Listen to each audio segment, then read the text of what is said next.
আসসালামু আলাইকুম রহমতুল্লাহি ওবরাকাতুহু।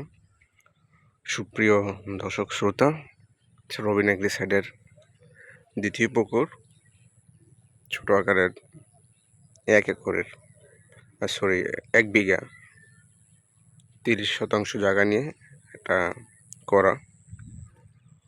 তো আলহামদুলিল্লাহ 2 নম্বর পুকুরে আমরা মিশ্র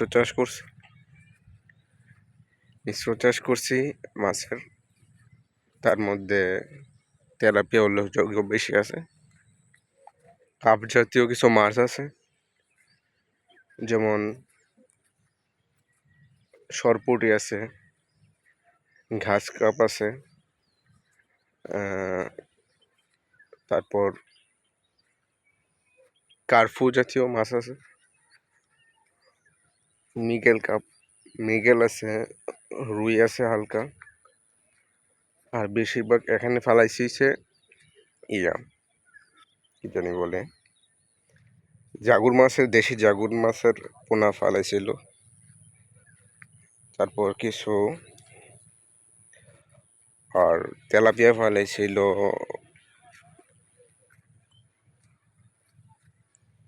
মনোসেক্স তেলাপিয়া চাষ করা হয়েছে। তো দেখা যাক সামনে কি ফলন আসে। এটা 1 বিঘা 30 শতাংশের একটু উপরে। এই আর কি, পানিটা একটু কম দেখা যাচ্ছে, যে এখন শীতকাল, পানিটা একটু কমই দিয়েছি। এটার গভীরতা একটু আছে মোটামুটি, ড্রেজার দিয়ে মাটি কাটার জন্য এটা একটু গভীরতা আর কি। তো আস্তে আস্তে পুকুরটা সুন্দর হয়ে যাবে। এটার একটু ড্রেজিং অথবা একটু চারিদিকে আমি রাউন্ড আকারে এটা গুলাই নিব এই বছর, এই আর কি। তো আশা করি যে এই ভালো ফল হবে। এত বেশি খাদ্য দিতে হয় না, প্রাকৃতিকভাবে যতটুকু বেড়ে উঠতেছে। পরবর্তীতে আমরা বাণিজ্যিক খামার করব। এখন ঘরোয়া পদ্ধতিতে আমরা যা পারি করতেছি, এই আর কি। দেখা যাক সামনে কি হয়। তো দেশীয় মাছ এখানে অনেক ছোট ছোট মাছ আছে, যেটা গুড়া মাছ বলে। সেদিনকে আমি কোনি জাল দিয়ে, যেটা কই জাল বলা হয়, সেটা হাত দিয়ে মারে। তো কয়েকটা মারছি, এখানে ভালোই গুড়া মাছ উঠছে। যে গুড়া মাছ প্রাকৃতিকভাবে, যেটা মলা মাছ বলে, মলায়া অনেক দিকে এরকম বলে। তো এই মাছটা প্রাকৃতিকভাবে পানি থাকলে মাটির থেকে এটা মনে করেন যে সৃষ্টি হয়, পানির সাথেই এটা এসে আল্লাহর কুদরতে দানে এটা যে কোনো পুকুরে হয়ে যায়। তো এটা ভালোই আছে, দেখলাম এদিনকে মাছ জাল মারছিলাম। অন্যান্য দেশীয় গুড়া মাছ আছে, পুঁটি, কই, এগুলো উঠছে, দেখছি ট্যাংরা উঠছে। তো আলহামদুলিল্লাহ খারাপ না, ভালো, এই আর কি।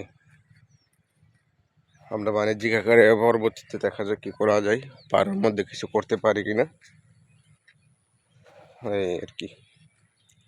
তো আলহামদুলিল্লাহ সবাই দোয়া করবেন যেন আমরা কোনো কিছু করতে পারি, এবং আমাদের পাশে থাকবেন। আপনারা উৎসাহ দিবেন কেমন কী করা যায়, পুকুরের পরে কী করা যায়। এটা আমার দ্বিতীয় পুকুর, ছোট আরেকটা আছে একটু পাশাপাশি।